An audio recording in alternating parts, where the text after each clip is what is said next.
right, we're going to start this again because I was on mute. So what's up, everybody? It's your girl, Keisha J. Kelly, here with Black College Experience. It seemed like it's been forever since we sat down and had this conversation with Paul, but it's only been since October. So listen, I don't care. When I talk to Paul, it's always good energy. Paul think he the boss of me for some apparent reason. But we're going to set the record straight on here today. I'm going to let Paul know who run this, okay?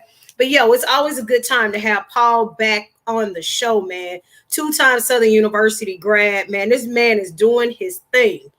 But he's the most humble person that I know. He doesn't forget where he comes from, and he's going to always show love no matter what it is. So we're going to go ahead and bring Paul on here, who told me that I told him to be early and I went on time. But, it's Paul D., 2-time Southern grad, the NFL agent, the attorney. Paul, where you at, Paul? Can you hear me? There I go. You hear me? There you go. Hey, Paul. What's up with you? Like, let's tell the truth to the people, though. See, here we go. Y'all see how we starting this off? I ain't gonna lie, my mama. Is that mom in the background? Hi, ma. Get your cameo. You got all right. Say hi. HBCU in the house. You see, she representing. So go ahead and tell the lie, Paul. Go ahead. You were saying on here that you told me to come here. You told me to come on 5 to 10 minutes early. So in line with being who I am, I got on here early. I came on at 5:43, and you didn't come on till 5:58. So you were 13 minutes late. The fact that you sit there and you know exactly what time I came on here is just petty. You should be ashamed of yourself. It's petty, but you know what they say about to be on time. I don't know if he was on here at 5:43. Like they call me playoff P, payday P, punctual P. And you told me to come on here early, and you get the exclusive show. I turned down like ESPN and other people to come. Like it was crazy. Like it was NFL Network, and I said, you know what, guys, I got something to do. I'm missing Bible study today to come talk to you, and you ain't on time.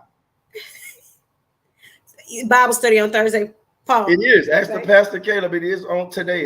Normally it's on Wednesday, but out here is on Thursday at Word Ministry. So I got the text to prove it from Pastor Caleb. Okay. Well, I believe you, I guess. All right. So again, Paul is back, man. Like I said, one of the most humble people I know. He's gonna always keep it booked. The last time we were here, we were talking about you becoming an agent, your journey to becoming an agent, your undergrad years. We talked about how it was when you were at Southern, you playing tennis, winning a championship. But now we're going to flip the scripts. We're going to talk about what it's like, because you've signed. It's not like you just signed one person. You have multiple clients. And I follow some of the people that you have on the roster.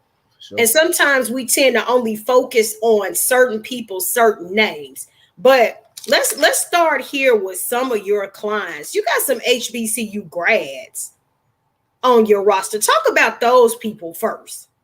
Well, you talk about D. Anderson, who was at LSU for a while, ended up on Oklahoma State. Then he went to Alabama A&M, produced at a very high level. Went to Saints rookie minicamp and was dominant.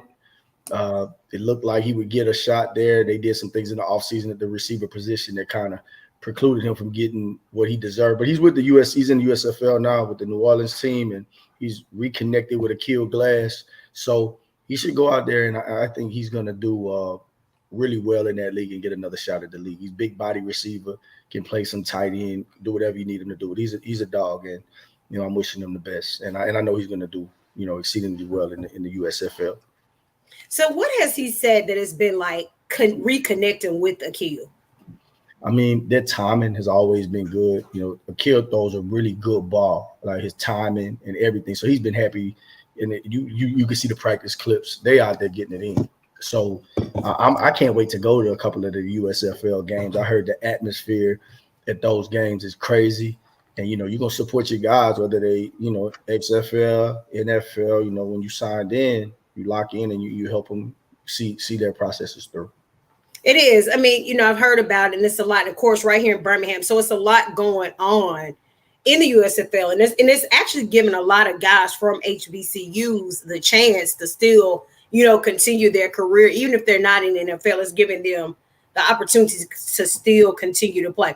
So let me ask you this: being that you come from an HBCU, we tend to see the same things. We come from HBCU. We understand the importance of representing HBCUs. Why do you choose to represent HBCU graduates? I think that like that's just your heart, and where I have a special place in my heart for HBCU because I went there, and I think it's naturally that you're inclined to care about where you came from. I think a lot of times, those guys are just as talented. Sometimes they just need an opportunity to get some eyes on them, and I feel like God has afforded me an opportunity to build relationships. So who am I to not help HBCU guys when I have a chance, even if I'm not representing them officially in that capacity. Today I made a call to a GM that I have a good relationship with. I said, hey man, do if you got any room for some HBCU guys in workout, because the rookie mini camp, they need bodies. And you never know. You just get in there and go show out. You might get a call up to go to actual camp. And he was like, send me some names. So I reached out to my guy at Southern. I'm like, hey, bro, you know any guys? PV, you know any guys? These are guys. None of these guys I'm representing. But I feel as a HBCU agent that come from an HBCU, and like right now with my name, ringing a little bit, I kind of got to utilize what I'm doing right now to make sure everybody's good. Not to say I'm the only HBCU agent out here doing it, but at this point, I got the hot hand right now. I got the hot hand just as far as what's going on with Jeffrey Simmons and all those things. So I feel like I got to use those doors that I've been able to get through to help the HBCU guys as well. And so, being that, it is, like you said, it's a passion, it's a love, it's something you do because you went to a HBCU. We need more people like you in those spaces, people that can be at the table, be in the rooms, people can just make those calls, people that can speak up on the behalf of HBCU grads, because we don't have people that's walking in saying, hey, I got 5 or 6 people that are actually, that you might want to take a look at, because we know oftentimes, more times than not, we're overlooked. And so there's so many gems that go under, people that never get any type of recognition, any type of looks, because, when they talk about us, it's always, well, it's the small school. That's how they refer to us, as small school. I don't care how big school is, it's referred to us as a small school. So it's good to have people like you in that space that can pick up the telephone. I mean, I can't just pick up the telephone, but it is what it is. Now, Paul, you always knew you had it in you. You knew you had it in you to do what you're doing. You knew you had it in you to sign a big deal. But talk to me about the people that doubted you, the people, the noise talkers, I would say, that said you couldn't do it. How did you block out that type of noise when people call you the inexperienced agent? How did he get the deal? How did he get it done? Talk to us about that type of conversation. What was that like? I mean, I'd be lying if I said you didn't hear it, right? I saw some of the tweets, like, what the hell is Jeffrey Simmons doing? He should be going with, David Mulugeta or Rosenhaus, or, one of the bigger, more experienced agents. I heard it, but it didn't do anything to me. It didn't deter me. I got so many people praying for me, and so many people have believed in me. If I would listen to stuff, when I first started law school, when I first decided to go to law school, I had a 141 on the LSAT, 15 percentile. If I would have listened to all that noise, I wouldn't have finished with a 3.7 in the top 4 of the class. My whole life, people have been telling me what I couldn't do, and I've never listened. My mom instilled a lot of confidence in me at a young age, that the noise of the other people telling me, I spend more time trying to validate the people who believe in me than to invalidate those who don't. So, in going through that entire process, I wasn't tripping because my preparation was so thorough. And, Jeffrey had so much belief in me. Jason Hatcher had so much belief in me. And when people around you believe in you and they empower you, you don't have no choice but to deliver on that belief. But I heard all the noise, and the crazy part, some of the same people that were talking crazy. Matter of fact, one of the Titans reporters came up to me. He just had to dap me up. He was like, yeah, bro. Like, and to me, the inexperienced stuff was misguided, because I've been an attorney for almost 13 years. Complex commercial litigation at the top level. I've done it at the highest level already. So it was, for me, I'm just like, yeah, I bet. I'm gonna show you. And I didn't allow any of that noise to kind of, make me lose my focus. I was locked in, and I wanted to get the best deal for Jeffrey. And obviously, the men lie, the women lie, but the numbers don't. Absolutely. They don't. Respectfully. And so how did you, because I know a lot of times, a lot of people, they read, social media can be a gift and a curse. You can get caught up in it. You can, people can let it guide them. Sometimes it's truly a gift and a curse. How did you block that out? Because you said I read some of it, and it's coming back to back to back to back to back. The tweets was just coming. Yeah. And I know a lot of times I see it happen with myself. I could tweet something. A celebrity can tweet the very same thing. They're going to agree with the celebrity. They're going to disagree with me. Or if I add a celebrity to the tweet and the celebrity responds, they hop on the tweet and they get in the feed. How did you block that out? Because like I said, I know it was coming from every angle. What did you choose to read? What did you choose not to read? I'll be honest, I kind of gone down that rabbit hole of reading the replies to the replies. Right. We're human. Right. And, correct. To say you don't care what people think about, there's a very few people that don't really care. But what I've been blessed to have an inner circle. Like I go to the group message with my cousins and I could screenshot it and we could talk our stuff in there and I could kind of get it out. I think everybody needs a safe space to go to. And I just got such a good circle and such a strong group around me that they kind of eventually just insulated me from it. I just stopped going on Twitter. I stopped searching Jeffrey Simmons. I stopped searching that stuff. And I just got back to the basics and the hard work that I could remember when nobody cared who I was. And that sometimes you got to get back to that mindset where you just go into that gym and you just go hoop. And that's how I kind of got away from it. I just, leaned on God, obviously, that was the most important thing. I just stayed in my Bible, stayed reading motivational stuff, and kind of just got away from all the, Paul, you not know Hooper now. Stop. Can you hoop? My middle name is Bucket. I actually like you. I don't know what you're talking about, but you can go ask anybody. Like anybody watching this, you're a real hooper if you get a box and one put on you. And everybody from all these areas, they know what number 11 was about. So I don't know what you're talking about. But I digress. All right, we're gonna get back to that, Mr. Hooper. Now, let's take a different route before I dive into this whole Jeffrey Simmons thing. I want to talk to you about this whole law school boot camp. I want to jump into that because I know you talked about 3.7, top 4. You're talking about how high you graduated, what your GPA was, and that means that you excelled. You did really well. So coming out that high, coming out of Southern University Law School, for everybody don't know what SULC is, coming out of that law school and seeing how you produced, there was a boot camp that Southern put on at the law school put on at the beginning of April. Mm-hmm. And now I know you were, because walk me down, make sure I get this right. Were you on as a panelist, on the back end as a panelist, asking questions and answers? Tell me where you were in this, because I know that you didn't actually do the boot camp. No, so shout out to SUSC for putting it on. They partnered with diverse representation. And honestly, it's good to see our school in that light, right? It was, highly publicized. They had some very good people that were on the panel. Kelton Crenshaw at Clutch. There's a lot of those people. Like it was some very high profile people and people who are respected in this business. So initially, a lot of the students that reached out to me, they're like, bro, like you're not on the this and that. So I reached out to school. I'm like, what's up? So they like, I send all my stuff in and then I go on the websites and stuff. And like, I'm nowhere on the program. It's like, so I looked, it's like, they put me on the program like day 2 at the last minute. At the end of these programs, people ready to go home.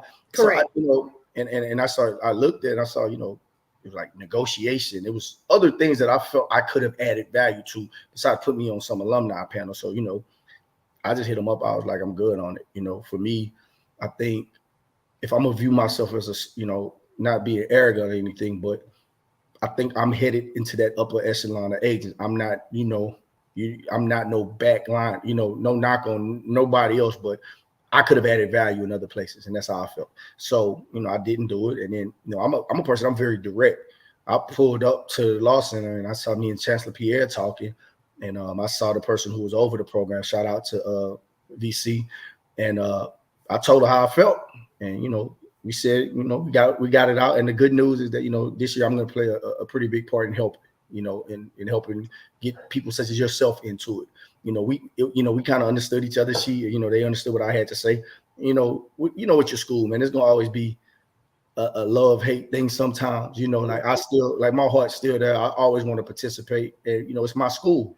It's the law center. I put in a lot of time in that place, so I obviously look forward to participating. But I'm never in my life gonna be a back panelist. That's dead. That's over. I'm too proven. I'm too good at what I do to be on an alumni panel. Like, it's not gonna happen. And with apologies to anybody who was on it, but nah, that's dead. I mean, and I totally respect that. And this is one of the things that I want to address. So many times, and please, people don't take this the wrong way, but I talk about this often on Twitter. People think that you got to have this big name in order to attract. Now, me personally, if I'm at my university, this is me. I can have a big name as a headliner, but I can't let one of my own be on the alumni panel. That's just my personal thing. If you coming out of my university, you probably gonna be the headliner. That's just my opinion. Mm-hmm. So a lot of times people think it takes the big name. No, your own people are here. If I was good enough for you to reach out to, then I got to be good enough to be on this main thing. And I got to agree with you on that day too. No. Unless they put like somebody like you right in that last slot as like the highlighted person, people are ready. They ready to roll. Yeah. They're ready to go. And I think it comes down to how can I maximize my client's value?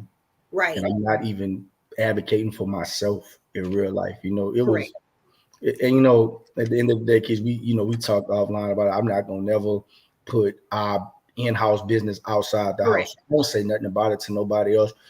But I mean, we being honest, it's human nature to feel a little offended because I love the place so much. It wasn't even about the accolades. I didn't stand to make no money from coming on that panel or nothing. Like I wasn't gonna gain. It was just like you at my school. It's kind of like the Beta Sigma chapter of Alpha Phi Alpha, right?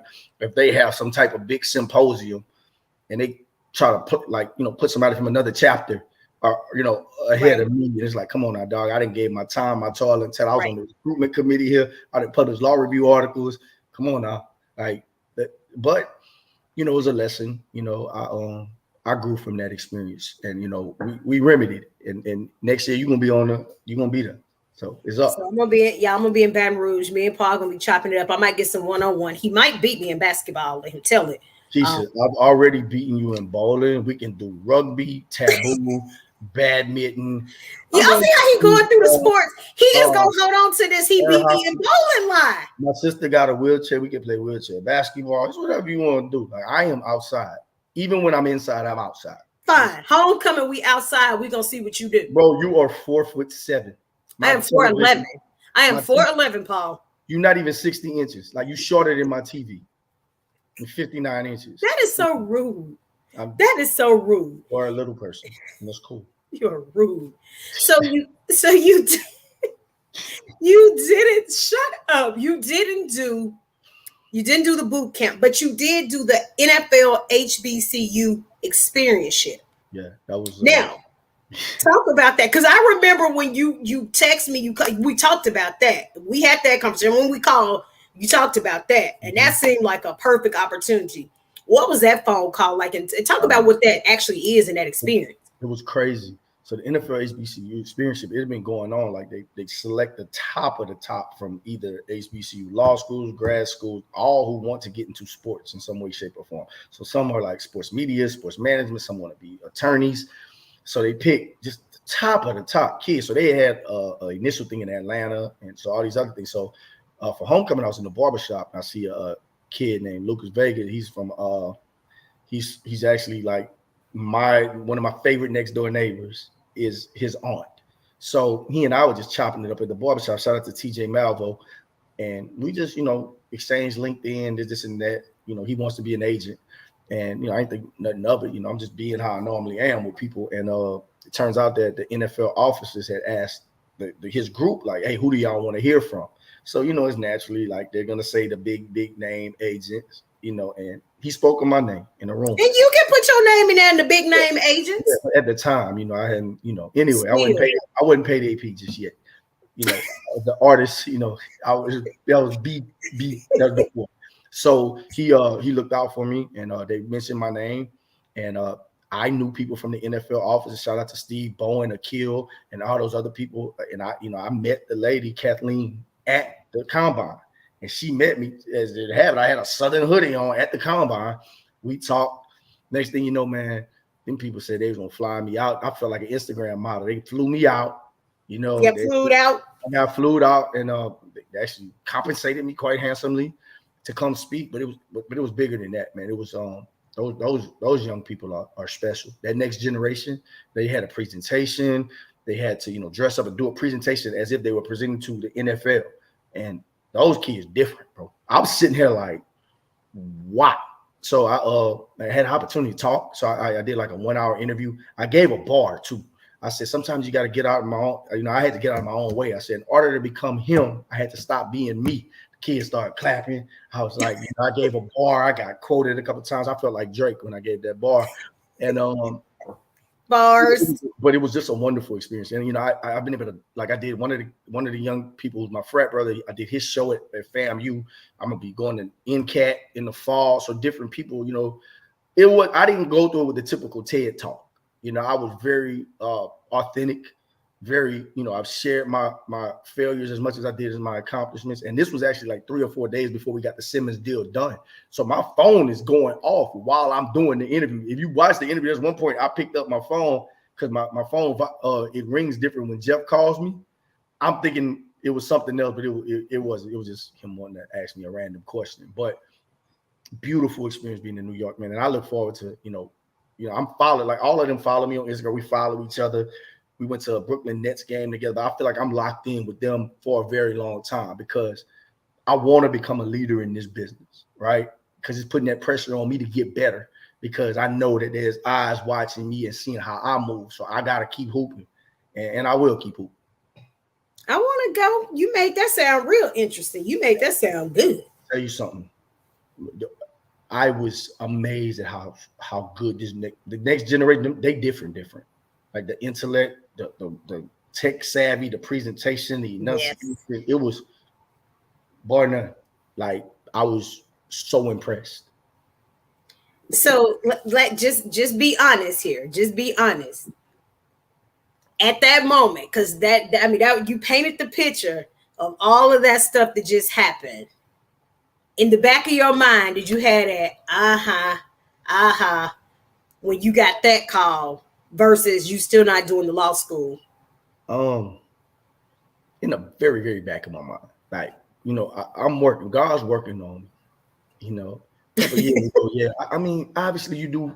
It's human nature, right? You get the validation from, the NFL, right? Like on stage, like I'm in New York.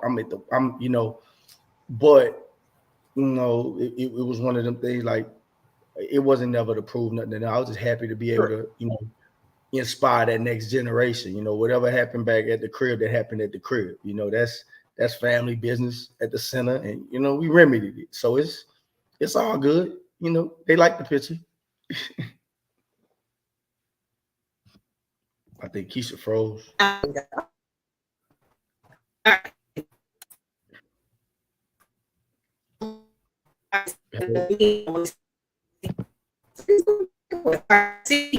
I can't hear you, ma'am.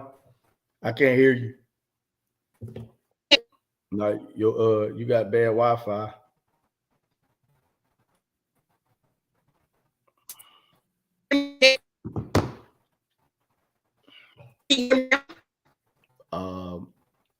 Not as good. Nah, you jumbled. I can see you. Oh, she's gone. It's just me.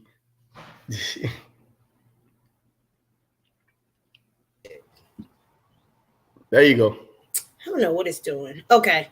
So All right, so now that you was, because now we got to get into this Jeffrey Simmons thing. We got to get into this, boy. You was on the cusp. You knew it was coming. You knew it was coming. I did. Talked about it. You knew it was coming, leading up to it. So now it's game time. It's time to sign the contract. It's the day of. What was that plane ride like? Flying over and next time you go to Nashville and you don't go see your nephew, i.e., my nephew, we're gonna have some problems. But anyway, I promise you, I ain't had no time. I ain't had time to see myself. So I what was that? What was it like? Because you know it's getting ready to happen. We got the deal, so we knew that we'd be flying in. Wednesday was the press conference and everything. So you had to get your suit ready. I had my suit ready. I had my gear. Suit game ready. And come on now, come on now, kid. You ain't new to my page. I do this. Go ahead, man. Man, so I ended up my flight at the I booked a last minute flight. So shout out to my CEO Jason Hatcher. He's just like, bro, whatever, do what you got to do. Just make sure you get out there. That's how he talk. Paul, just make sure you get out there, Paul. So I start looking at the prices. I'm in Eunice, Louisiana. Man, I'm looking at the prices to fly out of Lafayette, and it's like there's no direct flights unless you go to New Orleans. So I'm like, man, I'm treating other people money like it's my money. I don't care. Like, I'm not gonna book the flight if I wouldn't book it myself. Correct. So I get a flight to Nashville. I booked the flight to Nashville. It leaves. But I drove to Baton Rouge that morning. Called my little cousin Trey Hardy. Shout out to he, my little frat brother. And he came pick me up in Baton Rouge and dropped me to New Orleans. So when you fly Southwest, you either A, B, or C. So I was like, man, I'm about to splurge. I'm going A3, A4. It said this is a completely full flight. So I'm like C38 in the back of the back. So I hope you went in the middle. I got the Rosa Parks, so I could walk, and you just walk. So I had the garment bag, bro. The lady behind me, she snitched on me because she got in trouble because they said she had a carry-on, a personal item, right? So I had my NFL book bag, a carry-on, and my garment bag. So she got in trouble. So she pulled a Karen move or whatever, Catherine, whatever you want to call it. She said, well, he has an extra. So I just looked at the lady. I just kind of tucked mine in like bro did his chain on Friday. I kind of hit it. So I don't know what you're talking about. So I'm walking all the way to the back of the plane. It's one seat left, basically in the middle. So I sat in the middle of the plane like this.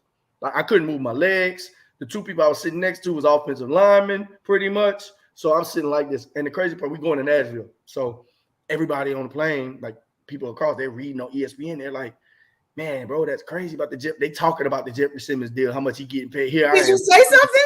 No, I ain't say nothing. I mean, because nobody was gonna believe me. They'd be like, Jeffrey Simmons agent ain't flying in the middle seat like this. Oh, right. In the middle seat like this. And then they took both the armrests. I ain't even have an armrest. I'm just sitting here like this. So it was we landed. My boy Teron Davenport, shout out to Teron with ESPN Nashville. He came pick me up. Me and him hung out the whole day Tuesday. And we got everything done on Wednesday, which is a super emotional day on Wednesday, obviously, as a lot of y'all saw. That's crazy. Yeah, I agree with you. If you had told him, they'd be like, nah, that just can't be. Not him flying in the middle. Nah, it ain't no middle, bro. In the middle. And the middle. And the crazy part is like that day, like the day we signed the contract, I was like in fitting fashion. I hadn't been paying attention to my accounts. It's been direct. I ain't been taking out of different accounts and putting another account.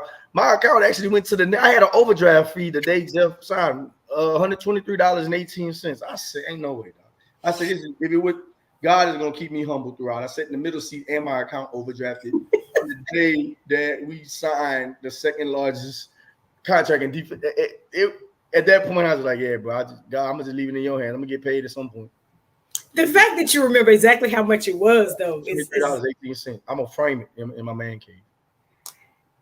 Okay, so what was it like? What was it like working with him as a client?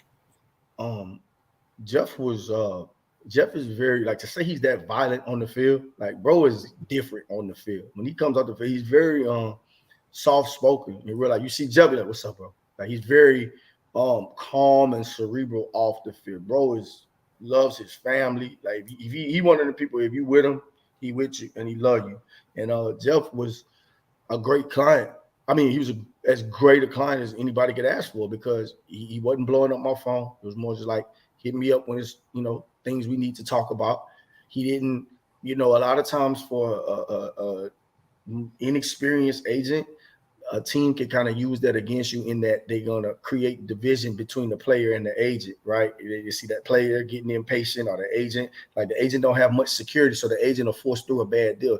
With Jeff, it was always process, patience. When it's our time, is our time. And he championed me. He encouraged me. He was sending me text messages like I was playing on the D line. Like, I got messages in my phone where Jeff was like, "Hey, bro, it's your time. Like, I trust you."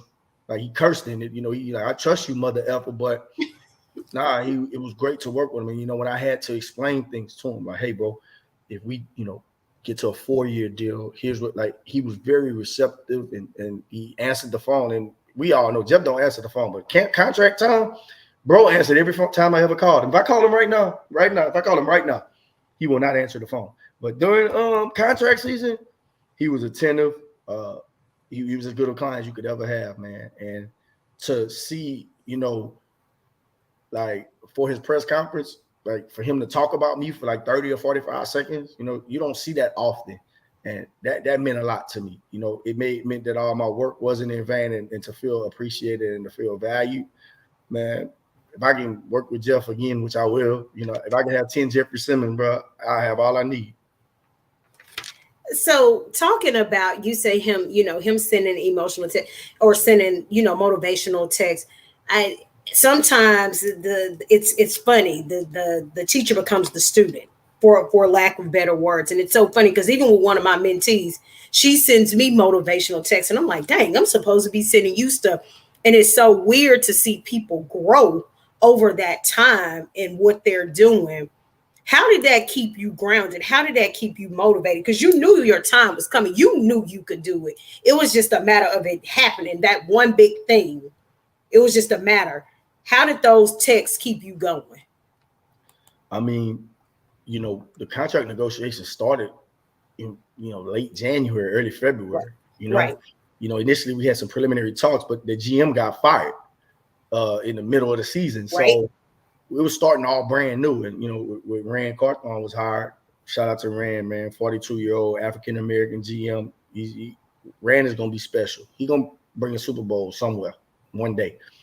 But, just going through the process and getting that first offer, and that's when it feels real. You're like, oh, shit, damn. Yeah, you could talk about, like Mike Tyson said, everybody got planned till you get punched in the mouth. You can research all the data, look at all the contracts, but until you in it and them lights hit you and you get the email from the Tennessee Titans say, please see the attached, and the attached is an offer, and you seeing stuff that you ain't never seen before, them numbers, you see a spreadsheet, you like, bro, what is, like, I had to step back. I'm like, dog, can I do this? And then you got to fight out that imposter syndrome. Then you got other big agents who see that you're on his agreement. They trying to hit you up. Oh, if you get in any trouble on the deal, hit me. Like, dog, this is my deal. Like, you go look it up. This is my deal. Absolutely. A lot of these major agents that you see, their first significant deal, it was somebody else with them. Like, it was. Or they were somebody's understudy, or they was a ghostwriter. I ain't do none of that. They just said, go hoop, Paul. Hatch and Jeff passed me the ball and said, go hoop. I mean, now granted, representing Jeffrey Simmons is generational talent. He's a cheat code. It made it easier as my job as an agent. But shit, I still had to go hoop, right? I had open shots, but I still had to make them. So every now and then it gets hard because, you get an offer you don't like, and y'all, you jabbing it out. Everybody throwing haymakers. You sending that one deal, you like, this is the one. And they hit you back. They're like, yeah. And you see the counter. Like every time, it's like the Lauryn Hill song X Factor. She says, no matter how I think we've grown, you always seem to let me know it ain't working. Yeah, that's really how you feel. Because like every time you like, bro, we're close. We ain't close. Like, so we probably had a lot of back and forth. And getting encouragement from Jeff as opposed to, man, when you gonna get this deal done? He was just more everybody, they just like, you got it, dog. You in this spot for a reason. That reassurance that reassurance coupled with the support and the prayers of people back home and like my circle. Like I had a group message with my cousin DeRousselle, Jamie, and my best friend Gruff. They was in there. Well, here's what I would do, but it just offered me a place to kind of talk about it, and know that it wasn't going nowhere. You know, like so. I was blessed, and it kept me grounded, and I stayed focused. Because you think about it as an agent, man. At the end of the day, the ESPN headlines cool, all the agent pumping it, but at the very end of it, bro. I mean, at the very heart of it is you're trying to help a player that goes out there and busts his. The NFL is not for long. I'm trying to help this man get generational wealth for what he's put in, and as long as you realize that picture and your why. Is cool, but you have to fight off I want 100 million, I want this, it's the center of it. It's about the player, man. But you cannot know the player until you know the person. So, understanding how Jeff's wired, what are his values? That man got $76 million guaranteed, for the rest of his life, and that meant something because I seen his family. I know what he went through growing up. I like those tears that he cried at his press conference. I know what it was like living in that house, sharing a room with his brother. But see, like if you just a normal agent and you don't know the player, you don't know the person, you don't know none of that. So by knowing and having such a relationship with him, I knew what I was fighting for. You know what I'm saying? So can you give me a deal, Paul? I don't want 76 million. I'll take half of that. Well, I mean, we'll see what we can do. Look, I'm an agent, not a magician. I don't know if I get you 65 million, but maybe we'll see. I'll take half. I said I'll take half. It depends on the market, but man, I'm forever. We all cried. I ain't gonna lie, it was some tears. Talk about that moment. You talked about the emotion, him talking about you. Talk about those moments, because at that moment, that's when you talk about athletes, you talk about celebrities, and we know it's different when you actually see them shed tears. That's human. That's the human side coming out. Because again, you said, I know what it's like for him to share the room with his brother. You know what it's like. His story, and that's knowing the client that you're working with. It's like, okay, I know this story. Talk about those tears, because that's the human moments. That's okay. I'm just gonna be this genuine, transparent person. Talk about those moments. I mean, when we agreed to the deal, like internally, me, Jeff, and Jason Hatcher, his uncle, CEO of Walking Business Sports Group, nobody doing it like us. Those were tears on the phone, and they came from a real place because we had been through so much together. Like everybody doubting us as a unit, as an entity. But the tears came from just like, bro, you are going to get all this money, but you've worked for it, you deserve it. And like it was bigger than just Jeff, it was about his family, his future family, his mom, Miss Brenda, Ashley, Brooke, Dylan, Lay, all of them. That's what it was about, man. Jeff's a guy, bro, who puts everything into football. Bro loves football. Like he signed the deal on Wednesday and was up at 6 a.m. Thursday working out.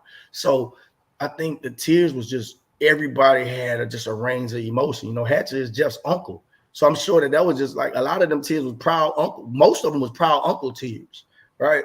And for me, a lot of my tears came from just being happy for Jeff. Obviously, that was the number one thing, but it was just also like my tears, like just being thankful to God and just that spirit of gratitude. Like, damn, bro, I done been through so much in this business. So many people didn't believe in me. Like, this is my tribe. You spend all the time trying to find your group to believe in you. So when you finally get that opportunity and you get that ball and you go get it done, that's where my tears came from. I thought about my grandfather. I thought about, my grandmother. I thought about everything I've been through. Thought about people who said I couldn't. Thought about people who said I could. And then I thought about, damn, I'm about to get some money. I might better get out this 1-bedroom apartment. All of those tears, I'm going to read this message. And Cynthia Tarver says, which we know who it is. She says, I'm so proud of these two Southern University graduates, intellectually gifted, naturals in sports, speak, spiritually focused, and simply amazing young people. Thank you so much. Paul, you say thank you too. Thank you, AT. I love you. That's my dog right there. Okay, wait. So when this happened, because that's a lot of stuff.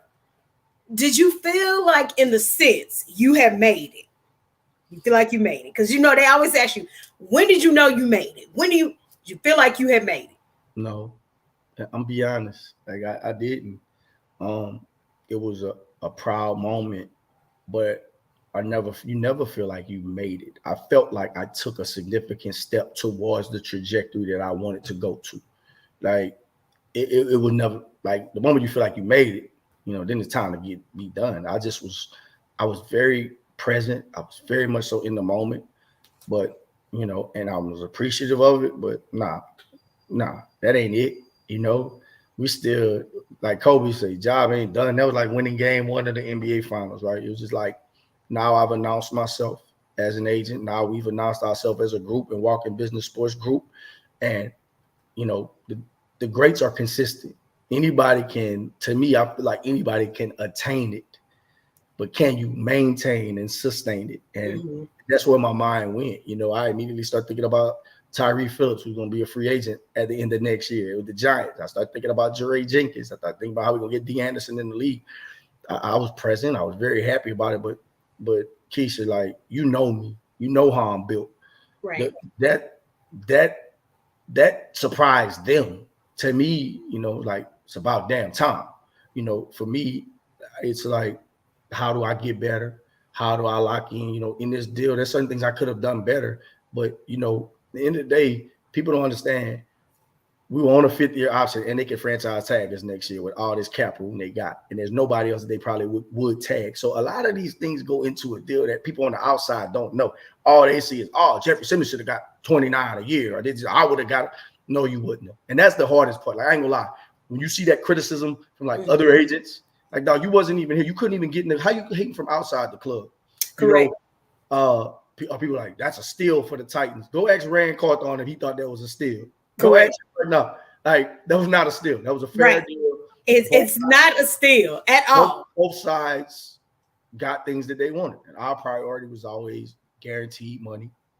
And how fast can we get that money? Right? 24 million signing bonus. Run me that. 31 million first year, 49 million second year. Let's talk about it. 70.2% guaranteed money. So when people scrutinize your deals, they wasn't done. And they don't know. So, all right, cool. It is, y'all, and I do, like, at this moment, and then we seen what Nicole Lynn did for Jalen Hurts. But I'm one of those people. I like tangible. For lack of better words, I like to brag on people that I know. So I know Paul.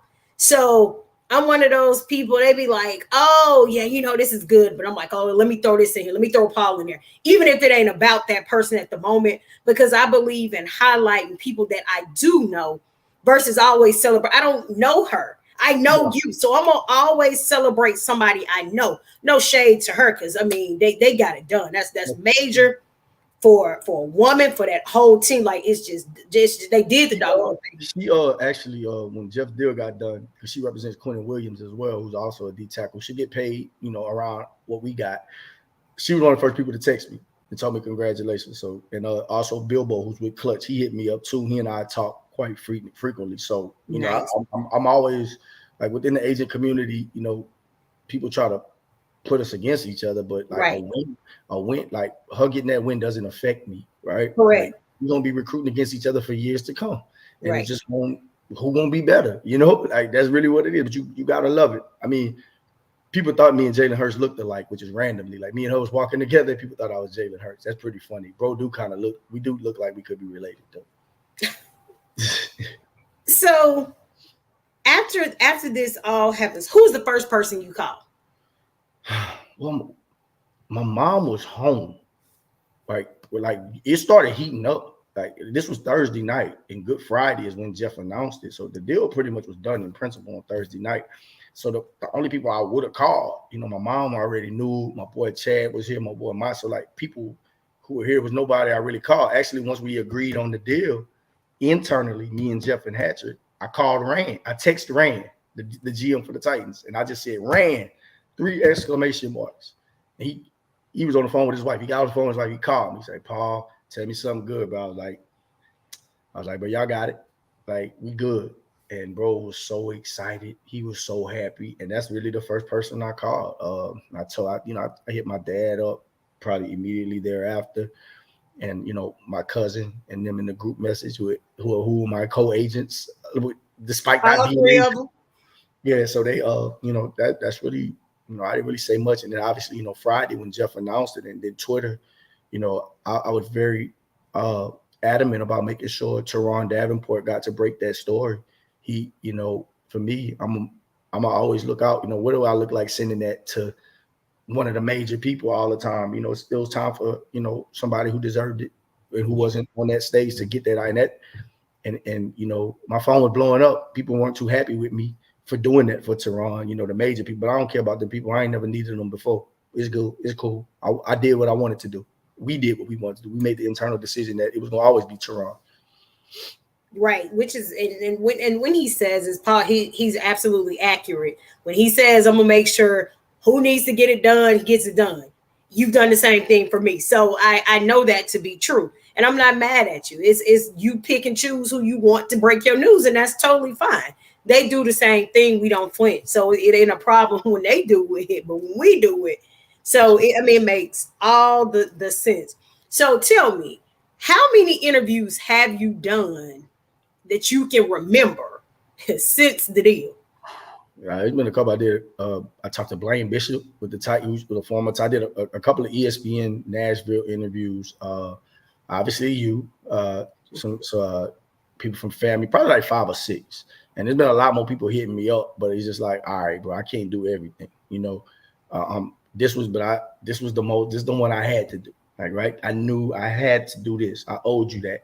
Just off of how loyal you've been to me. So this the one that, I was looking the most forward to. And there's other stuff that's lined up. I've been talking to business entities. Like it's crazy, how God has blessed me and given me a lot of opportunities because I've been able to align myself with a great player. All right, seriously, how many Hey Big Head texts you got? How many? Come on, Hey Big Head. How many been slid in the DM, Paul? How many DM slides, buddy? Oh, so we getting more DMs and more sliding in the DMs than we get interviews. Come on, what's up? Hey Big Head, come on, what's up? What's up? I mean, be honest. I don't know. It's like Hey Big Head per se, because but it's been a you got to think about it. That thing got shared on ESPN. A lot of things got shared. So maybe it's just a coincidence that those articles dropped and people who hadn't talked to me wanted to just check in and see how I was doing. So with that being said, I can't prove that it was a direct correlation. That's only circumstantial, but it definitely in the dozens. Definitely in the dozens. Higher dozens, lower dozens. Like on the 11-12 side or like 19-20 side. Like how high? Method Man and Red Man high. That high. Yeah. Price went up though. Yesterday's price is not today's price. I get it. It's okay. We know they double, the name, it's all good. It ain't good. Look, hold on. Listen, that might be a Hey Big Head over there. See, hey man, look. Like yo. Look, can we change the subject? I don't want to talk about Hey Big Head. We can talk about it. I don't want that. That's crazy. So, you want to throw because you all got you all blushing and you like, I'm bashful. I don't want to talk about it. I know. I just think it was a coincidence. It was the Easter holiday. It was not a coincidence. Stop it. People want to check in around the Easter holiday. Holidays. I don't. Well, ain't no holiday now. Stop it. Oh, you mean about it ain't no holiday. We're going to the next subject. Anyway. Please. All right. So what did mom and auntie say? Because I see, I see different pictures and everybody is supportive. What did mom and auntie say? Bro, my mom, mom. Yeah, mom, come on back to the broadcast. Mom, Shayla. Mom. Anyway. That Keisha wants you real quick. Come see. So she gonna put me on blast. Come on, she'll put me on blast. She probably be away. She probably by the door. Like, it's my time to. My mama's speech and drama teacher, so she probably already got a speech or something. Like, come out here and read a poem. Talking about fight for me and getting no crystal stairs. I'm like, all right. So you say your question was, how has my mom been turned up? Yeah, what did your mom and auntie say is what I said. I'm gonna let her tell you. How about that? This is why it's the best show on TV. Here you go. So, what did you say? Hey. Right, now, he just said you was a drama teacher. Are you a drama teacher? And history, too. Him. I don't know if you can see you in the frame, big dog. We can't. It's just you. Go ahead. Let's see. Go ahead. Hey, how you doing, sweet? I'm good. How are you? So, what was your reactions when Paul gave you the good news? Oh, we were here together, and I always told him, I always knew. So I always expected this to happen. You know, so many great things had happened all his life. So it was inevitable. Okay, so Auntie Cynthia said, to whom much is given, much is required. So y'all knew that it was coming. You and Paul knew, y'all knew it was coming. Paul knew it was coming.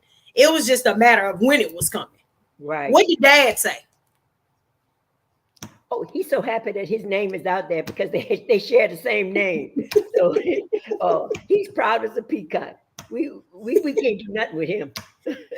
And, he probably watching right now, acting like he not. Oh yeah, he watching. So Dad gonna say it was he signed it. He can take it. His name is Yeah. Exactly. He can say it was him. We ain't necessarily gotta say it was you. Mm-hmm. Well, thank you, Mom. I just wanted to know what your reaction was. Thank you so kindly. And thank you so kindly. He was sure to have on. I do. I love it. All right. I love it. She went to Grambling though, so let's take the camera. I kick Grand Fam off the camera. You gotta get Grambling, tell Grambling to go get an agent to do a big deal like that. Go to Grambling. Thank you, Mom. All right. But I did tell him a famous quote though. I said, how high I rise, how much I see, it all depends on God and me. Yep. And see, she didn't give us a poem. She gave us a quote. You know your mom.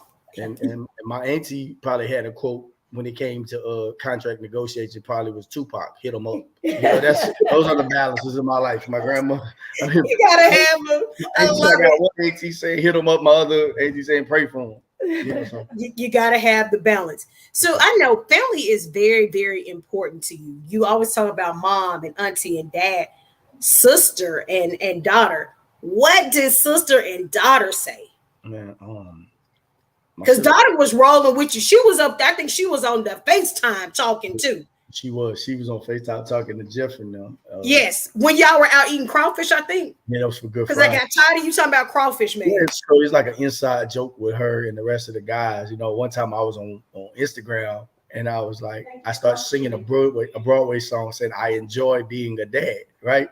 So we just started singing it. It's like, I enjoy being a dad. You know, you can sing it like that, whatever.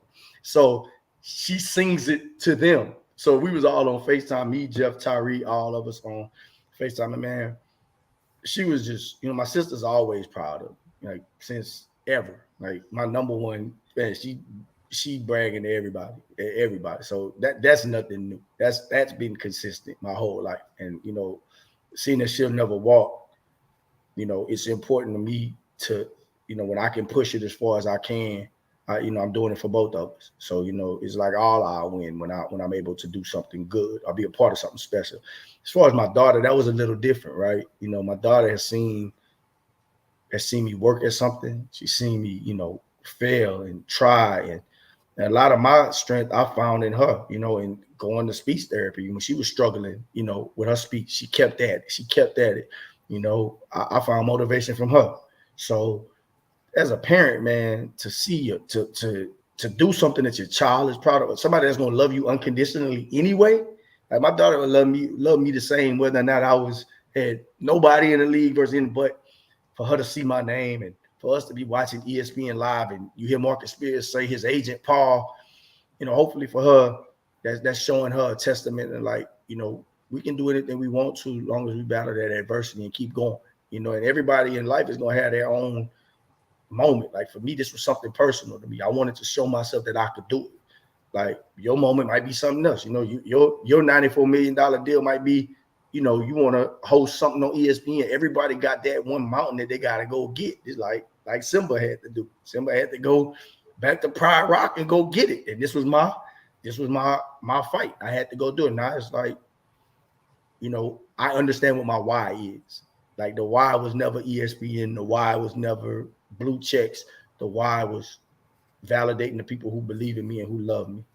And then using that as to catapult like what's next. And it's gonna be scary, Keisha.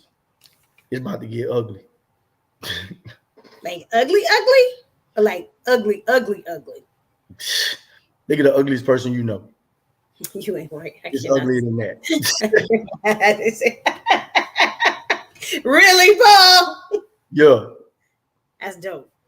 So that means you got something big brewing. That means you got something big coming. Something that you're working on. And I can't wait to. It's always something, Keith. The goal is never. This was a great moment and it's a beautiful moment, but we got so much work to do. Like we got so much work to do, and that's not just in football, but in the spiritual level, like growing as a father, you know, growing as a son, you know, maybe one day growing as a husband. You know, there's so much growth that's left, and I'm excited, man. I'm excited. Well, if you respond to some of them big head texts, maybe you'll find a wife in there. I don't think my wife is in the DMs. My wife, you know, it's already written for you, boy. You know, it's cool. You'll get the announcement at some point. Breaking news. I'm announcing like ESPN. I was now about to get married. Franchise, no trade clause. Like, you know what I'm saying? I love it. This is why you my top. Y'all, I love Paul. I truly do. We just got a different vibe. We truly do. All right, Paul. You know I got to come up with the questions. Now, you told me you was a hooper, but I'm going to see which one you like better. You the NFL agent, but you told me you was a hooper. So football or basketball? Is this hot take? Are you about to do some hot take? Yeah, football or basketball. Come on, run it. Football or basketball? Do I like? Oh, wait. So that's the question. Okay. Yeah, which one you take? Football or basketball? Like, do I prefer to watch or like what is it? Either or. This ain't law school. Just answer the question. Football or basketball? I understand the call of the question. You'll have time to think about it. Basketball. I like basketball more than football. Okay. Well, why aren't you an NBA agent? Ain't never what I wanted to do. The NBA got 2 rounds of the draft. Second round is rarely made. You know what I mean? It's not the same. Like basketball, not the same. It's the same 5 agents represent everybody. I like basketball more. I like tennis more. I don't want to be a tennis agent. I just love that side of football, you know. And that's been since I was 6-7 years old. You think I can beat you in tennis? No, Keisha, I just want to say this on the record. I don't think there's anything that you can beat me. Okay, homecoming, it's going down. You pick the sport. Do not pick tennis, Paul. Of not playing tennis or basketball. I will pick croquet. I will pick hardball. Okay. Only thing you can probably beat me at is gymnastics because you 59 inches. You might can do gymnastics. They got tall gymnasts. My knees is not gonna happen, and my shoulders. That's right. You probably can't. I probably can't do that either. All right. Next question. Which one did you like more? Undergrad or law school? Undergrad. I will be no follow-up questions. Thank you. I had no follow-up questions. I'm almost scared to know why, but I'm gonna let that go. I mean, it was just great times. People, the calf, all that. Definitely. Red beans and rice on Mondays. Playing tennis, traveling with my teammates, being an alpha. All of that. Would you prefer to be in California or in New York? California. I mean, all the cost of living is crazy. No, the traffic. You know what? Can I go to neither? I don't want to live neither. Can I choose neither? I'm just talking about like to travel, like a vacation. Oh, I want to go to California so I can go like look at the Staples Center, go on the beach. I'm cool on New York. I liked it, but I'm cool on it. I prefer Cali.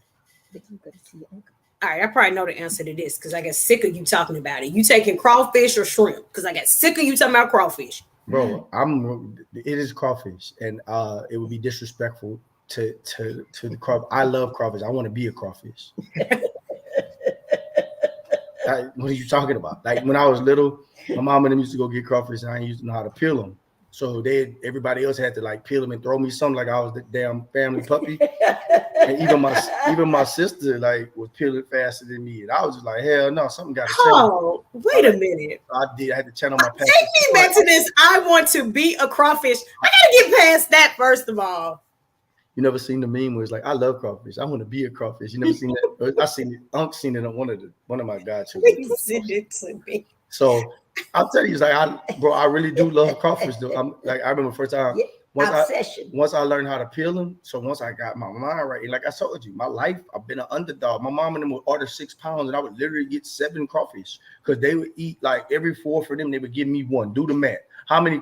So the math wasn't mathing. So it was not. So I had to learn how to peel my own crawfish, or I was gonna starve. So I had to adapt. So now I'm probably like a top 2 crawfish peeler. See, it's always you gonna win. You gonna always win. I'm glad you know that, but these are facts. Everybody seen me. Like one time I was peeling crawfish one day, the dude walked up to me and said, "Oh my God, you want to go? Like you're the fastest crawfish peeler I ever." So I said, "Man, relax, bro. Like shit, I'm trying to eat." And I don't eat them with gloves on. Like me and Jeff Simmons have this thing. Like he eats crawfish with gloves on, bro. And I'm like, dog, I never expect it. And you find a lot of people, they be like, I can't eat crawfish because it take too long. A lot of people say it but I'm the same way. I remember you don't like, so I remember I had a teacher one time I got in trouble because he said, I can't eat crawfish. He was like, all that work for that little bitty meat. And I said, so your wife could relate. I got in trouble. Your boy went to the office and like, see, I was, and you see more money. I was like, Keith Heading told me that, Jay. Didn't work out though. But it is. A lot of people don't like. A lot of people don't like to go Alabama though. But I love crawfish. But y'all don't have real crawfish out there. Like y'all crawfish have flavors. They be like, you want some lemon pepper crawfish, and I just get. I've never heard of lemon pepper crawfish. Y'all don't have real crawfish anywhere. Stop making that up. Just stop making it. Stop making up the flavors. Anywhere that's not Louisiana isn't real crawfish. Whatever. I swear on it. Whatever. But they really, I really did. My first time actually having crawfish was at Springfest. So I was like, oh, this is different. This is different. But yeah, I can agree. I can probably eat crawfish every single day of my life, and I will be fine with that.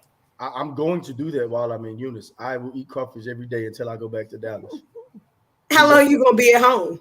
A couple more days. But every day that I'm here, I'm going to eat crawfish. Are you eating crawfish tonight? I will find a way. I told you I want to be a crawfish. What are you talking about? Like I'm going to find crawfish. I'm going to go look up. There's a couple of places out here. They see me. I walk in there. I go eat by myself. I'm on my business. I'm having a crawfish ball for my birthday probably when I come back out here. It's already set up. So that's what we're going to do. Wait, do you boil or somebody else boiling? I mean, I can boil, but I just prefer to, allow other people to have that pleasure, That ain't your thing. No, I can boil. Like, come on now. I've been learning how to cook. Let's be clear. Country or city? Country. Summer or winter? Summer. Absolutely. I'm taking my shirt off. Like, I gotta go get a 6-pack in like 3 days. I'm telling you, seen I got a picture on my Instagram. I had my shirt off. I was out here. This is why you getting the hey big head text, because you saying stuff like this. This is why. I mean, okay, I can't control that.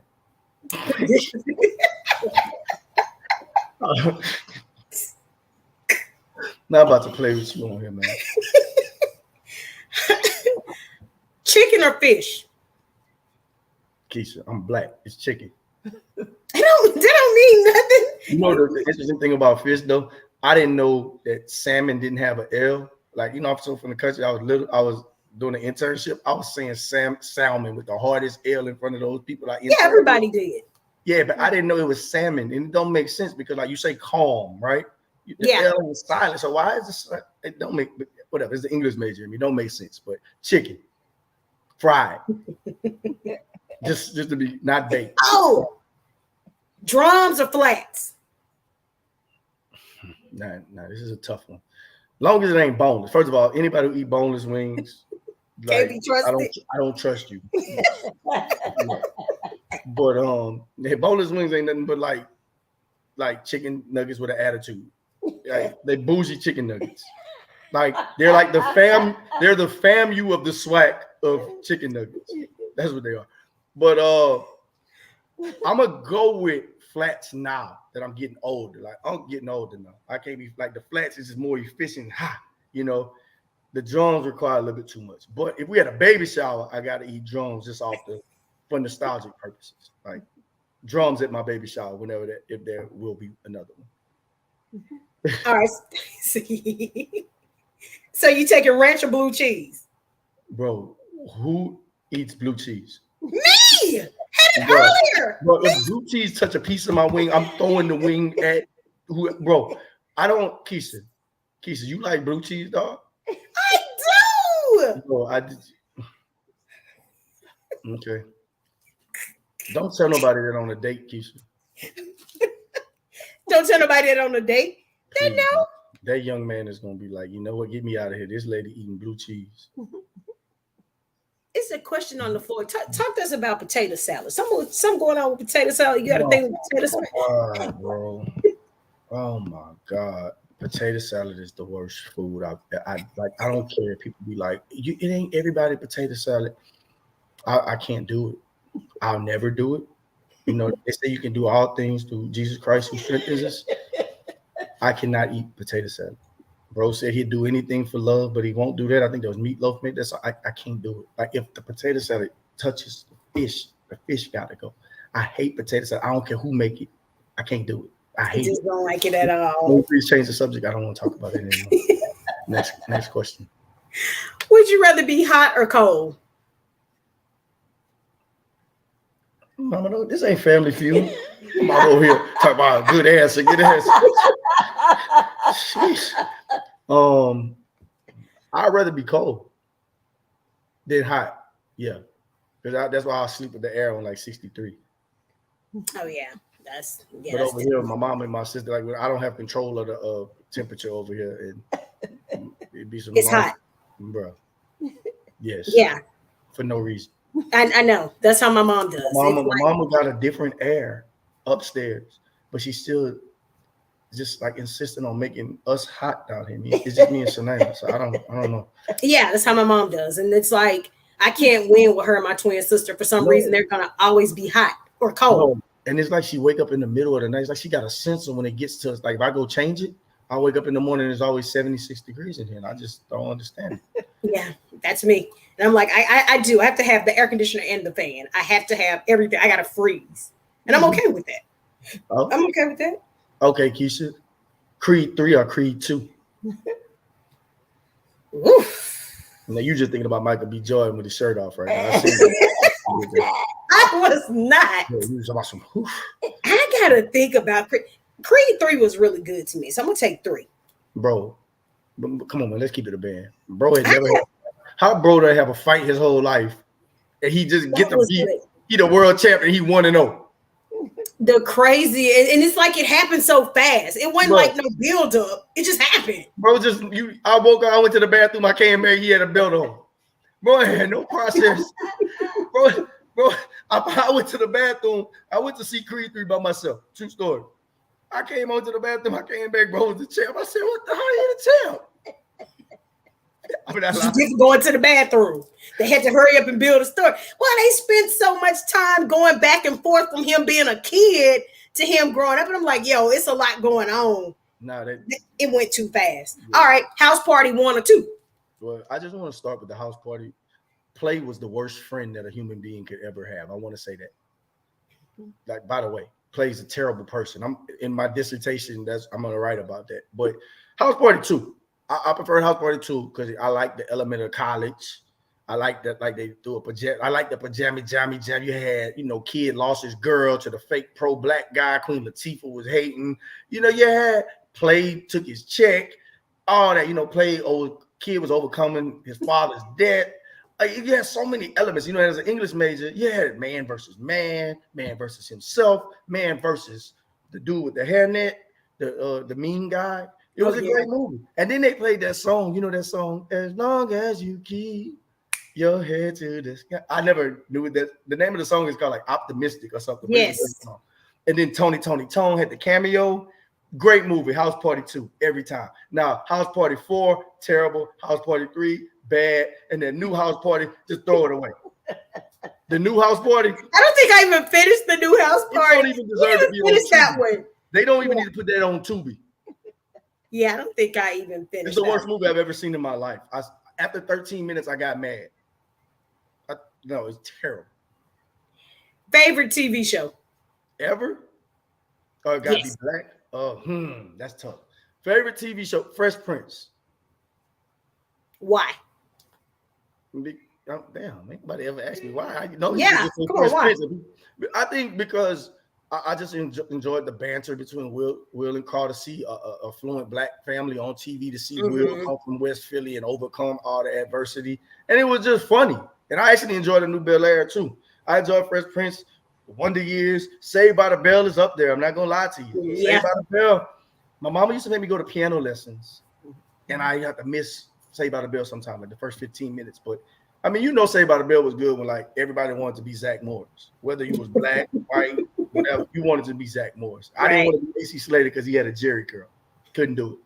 So Saved by the Bell was up there too. So these are my goodness. Favorite song, favorite rap song. If you like rap music, I don't know what kind of music you like. So favorite rap song? That's tough. J. Cole apparently is high up there for me. Right above it, Wayne and Drake. That's a lovely tune as well. So I don't know. It's hard to pick a favorite rap song, Keith. All right, I'll give you two more. Favorite football team, favorite basketball team. I don't have a favorite football team. My favorite football team is whatever team my clients are on, and I'm just rooting for them to do well individually. I don't care about. I used to like the Saints. I used to like the Jets, but I'm an agent and I don't have a team. I don't have a team. Basketball, that's changed too, right? Because most times you don't have a team. You have a favorite player. Correct. Kobe's my favorite player. Okay. So. I do like the Lakers. I want them to do well, but my favorite player right now is Russell Westbrook. I know people talk about Rusty, but I just like people who play with that. He plays so hard. He love the game, and Russ is my favorite player. So I'll be rooting for the Clippers, I guess. Somebody said you're a Raiders fan, man. Raiders. They say you're a Raiders fan. Shout out to my dog, man, Graf K. Wasted. Yeah, he said he a Raiders fan. That's my people. I root for the Raiders. I just want to see my friends happy. Like if my friends like the Raiders, I want the Raiders to do well because I want them to be happy. That works for us too. So Paul, tell me before we wrap this up, what's next without spilling it? Because I know you can't tell us. What do you have cooking? A little hint, a little something, anything you want to drop. What's next? I think the most pressing thing for me is to continue my journey with God. That's first and foremost. So many times, God gives us what we prayed for and what we think we wanted our whole life. We get it and we become inconsistent with Him. So the first thing for me is to maintain my consistency with church, teaching Bible school, doing all the same things I was doing spiritually, because I know that every chapter of our lives demands a different level of us. Absolutely. So I'm going to have to be stronger, pray for spirit of discernment, and just understand that I should have a spirit of gratitude and thankfulness and continue to be a soldier for God. That's first. After that, man, I would say that I want to just keep building on this momentum.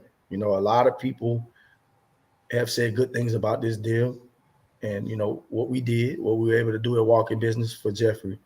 My thing is just, I want to just keep bringing in high level athletes, high character people, because at the end of the day, man, you could have all the athletes you want in the world. Everybody you won't be a good fit.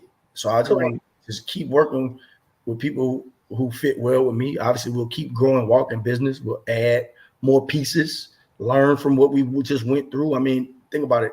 I can be better as an agent. I got to go back and study my game tape and figure out what I'm going to get better at. Just keep developing. I don't think it's nothing like crazy. Like I'm not about to write a book.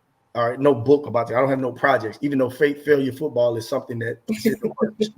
But it's just to keep growing, to keep being involved in my community, and get ready. Tyree is going to be up. Jeray Jenkins has a draft coming up. Shout out to Jeray out of Gina, Louisiana, LSU Tiger. That's it. you know, and keep being a champion for the HBCUs. You know, I realized that, you know, you see a lot of these other agents out there. I'm one of the only ones that belong to us. So I want to just keep on using the doors that God has put me in to open up doors for other people, to keep helping and bringing other people along, and keep being a leader within the agent community. All those things matter to me. I think one of the things I saw that you start doing every time you go to church, you'll pick the role that you're on and you'll talk about the role. Whatever the church is, you'll say the role. Roll 2, roll 7. It's the same role. No. It's the same role. It's row 6. And every time. Some significance to that in that. Was that your line number? No. My line number was an 8, back of the line, hold it down. But no, I sit on row 6. And the crazy part is, like, people come up to me. They be like, row 6, you know, I'm not posting this to say, hey, look at me, I'm in church. It's actually like a lot of people have said your posts and your consistency made me want to go to church, right? Some people have came meet me at church, right? But the row 6 is significant because my grandmother, the late great, who loves sports, my grandmother, Mommy Lowe, she loves sports. She used to watch baseball games with her. She used to take score. She and I, when I went to church together, she sat on row 6. So any church I'm at, I'm gonna find row 6, whether it's on the left side or the right side. So that's more so a spiritual thing with my grandmother. And sometimes I can't always sit on row 6. I actually get to church 30 minutes early at my home church, so I can sit on row 6. So that's why.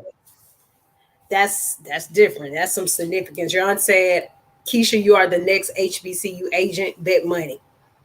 Listen, Paul, this is the last thing I want to ask you before I do my parting words. What encouraging words do you send to anybody, any student, any person that wants to get in this business to become an NFL agent? That, and I'm going to say, take the same path. People that are wanting to get to be in the same space. What do you tell people?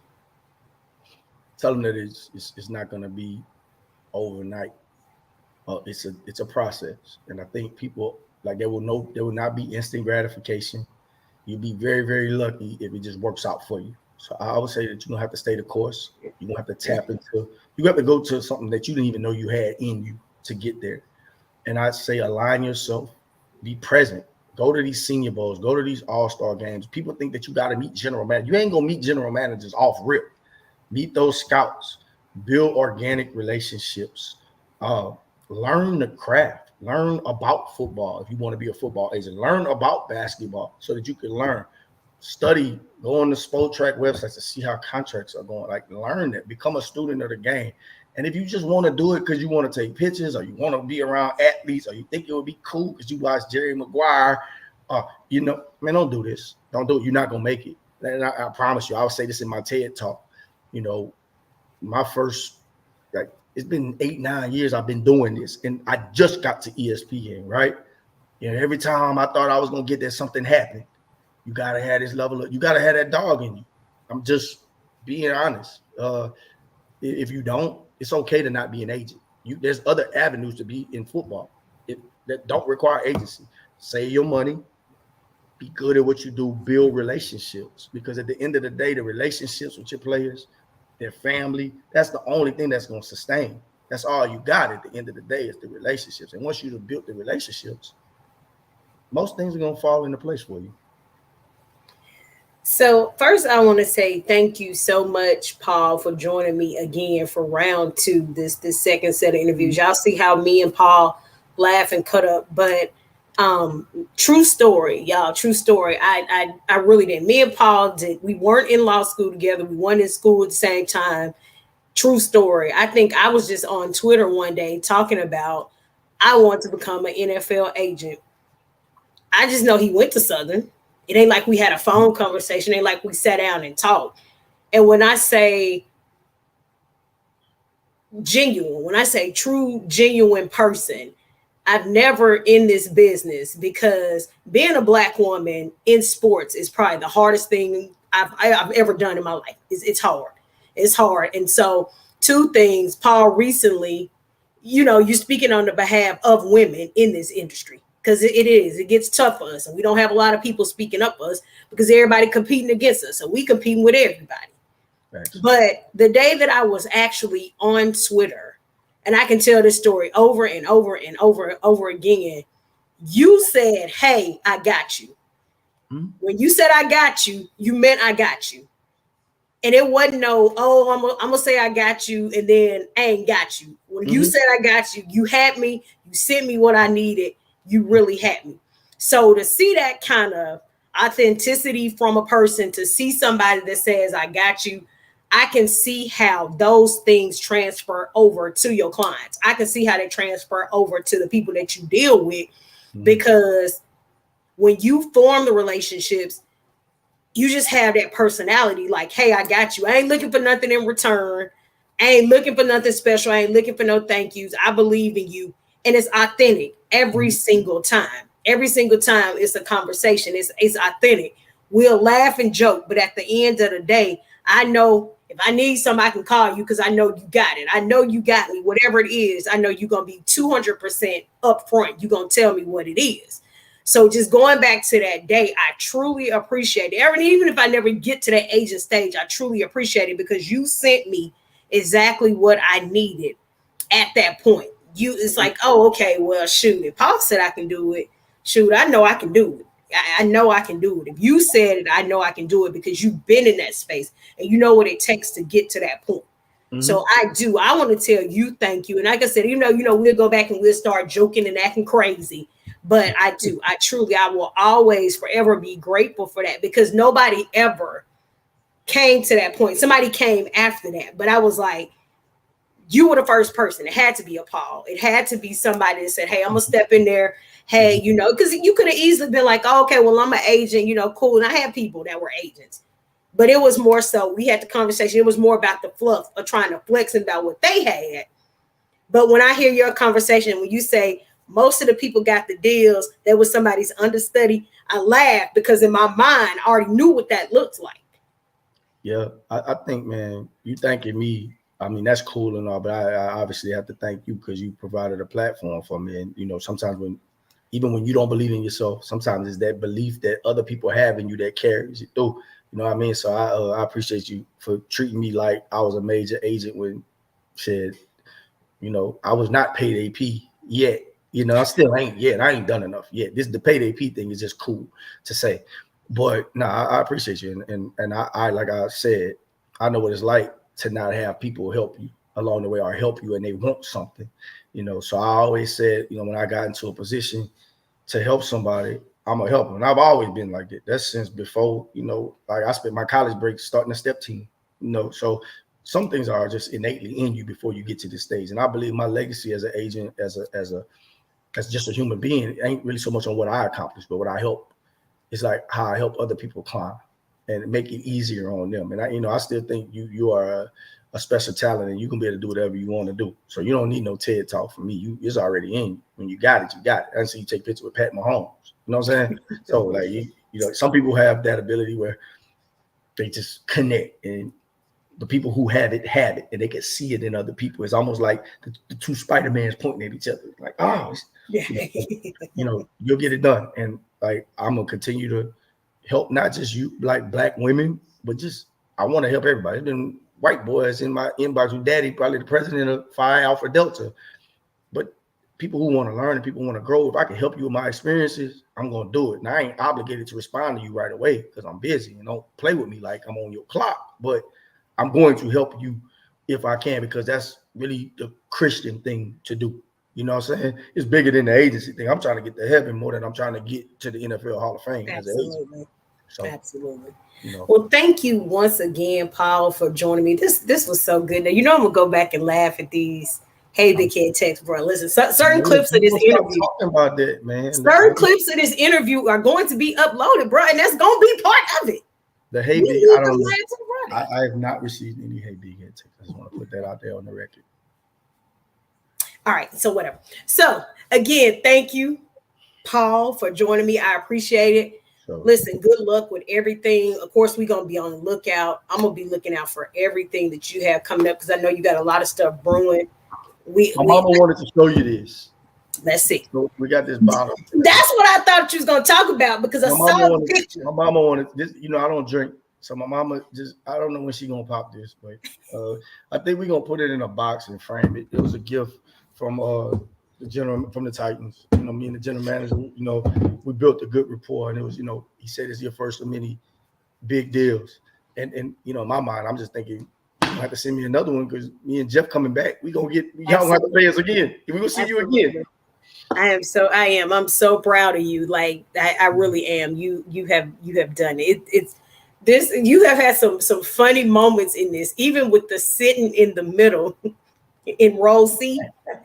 Jeez, you know, I slept that's for me. That's for little people. At the Pro Bowl when my room wasn't ready. I've been flying on buddy passes, having to fly at all crazy times because shout out to my boy Darren Ratcliffe for the buddy passes. But it's just like my story, bro. You can't make it up. That's why these HBCU need to book me to go talk because I'm like it's been people that say like I've never seen an agent, you know, do TV or do because half of them can't. Like half of them have a personality of a TV, and they just like see me. Yeah, I'm gonna be outside. Like it ain't all about me, but I'm gonna get these interviews. Drew Rosenhaus wrote a book. Nicole Lynn wrote a book. Look, I'm handsome. I'm charismatic. The world got to see it. Come on, handsome, charismatic. Come on. Go on Lawyer Bay and look at the likes I got for my pictures. I got. That's a website. That's a website. Go look. I'm leading in likes. Wait, is that a website? It's on Instagram. It's Lawyer Bays. I took a This is why you got the Hey Big Head Texas. Keep it up. Let me go follow to be on Lawyer Bays. Like they chose me. They saw my picture. They like, oh, he looks cool. So what up to the Raiders? Shout out to my dogs, man. But yeah, so look, man. Look, my story you can't make up. And people like you, I ain't gonna never not come on your show. I'm never gonna. I know what's next though. Like I'm gonna keep growing. We're gonna keep building this thing up, walking business. We're gonna keep doing what we gotta do. We're gonna keep growing. And I'll be back. We're gonna talk again. Y'all know I'm really about to look up Lawyer Bays. Is it Bays, B-A-E or B-A-E? I don't know if it's plural, but look, all I'm saying is never mind, that's for the women. I'm going to look. I just need y'all to know. He think he fits to get out of this. You shouldn't even told me this. Nah, it's the truth though. You go look in the comments, there's a lot of hard eyes and stuff, but you know, I don't I'm going to look and then I'm gonna send a text. You know what? Thank you so much, Paul. I'm going to look at it and then I'm gonna send you some shade after I find it. So I know you are. I'm going to send shade. I'm texting shade, honey. You and this big head stuff, bro. I just, I don't know what you're talking about. You know, you gain all this notoriety overnight. You know, you just think it was coincidental. Paul, we know it wouldn't. Stop it. But you know, it is what it is. But thank you so much. You be safe. Go find you some crawfish, for sure, wherever they might be, and you have a good night. Be safe. Thank you again, Paul. Thank you. Have a good one. You too. Bye-bye.